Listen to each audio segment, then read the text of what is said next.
In the quiet town of Plainfield, Wisconsin during the 1950s, an unsuspecting community lived under the shadow of a horrifying secret.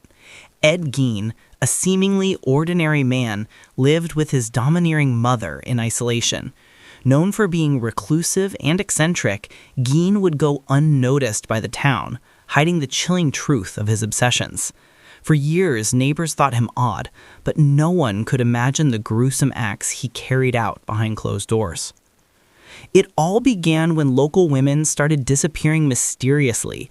The community was shaken, but fear and disbelief made it hard for anyone to connect the dots.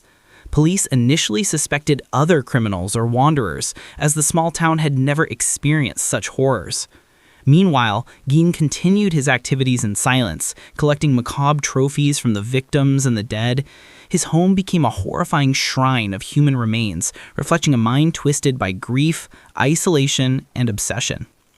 The first major break in the case came with the disappearance of Bernice Warden, a local hardware store owner. Her sudden disappearance alarmed neighbors and friends, prompting the police to investigate her last known whereabouts. Witnesses remembered seeing Gein near her property, raising suspicions that slowly began to point toward him. Authorities realized that they had to search his property despite Gein's outwardly harmless appearance. When police arrived at Gein's house, they were met with a shocking scene.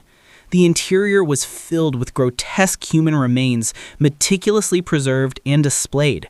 Skulls, skin, and other body parts were found, revealing the horrifying extent of Gein's crimes. The walls, furniture, and even clothing were made from human remains, showcasing a macabre obsession with death and a warped fascination with his mother's teachings and ideals. Gein's arrest sent shockwaves throughout the country. The townspeople, who had suspected nothing more than odd behavior, were now confronted with a terrifying reality. The investigation revealed that his crimes were not limited to Bernice Warden. Previous disappearances and deaths were connected to him as well. His home became a focal point for understanding criminal psychology as experts studied the motivations behind his grotesque collection and rituals. During the trial, experts testified about Gein's disturbed upbringing and the psychological impact of living under a controlling, religiously fanatic mother. The court was faced with the difficult task of determining his sanity given the horrifying nature of his actions.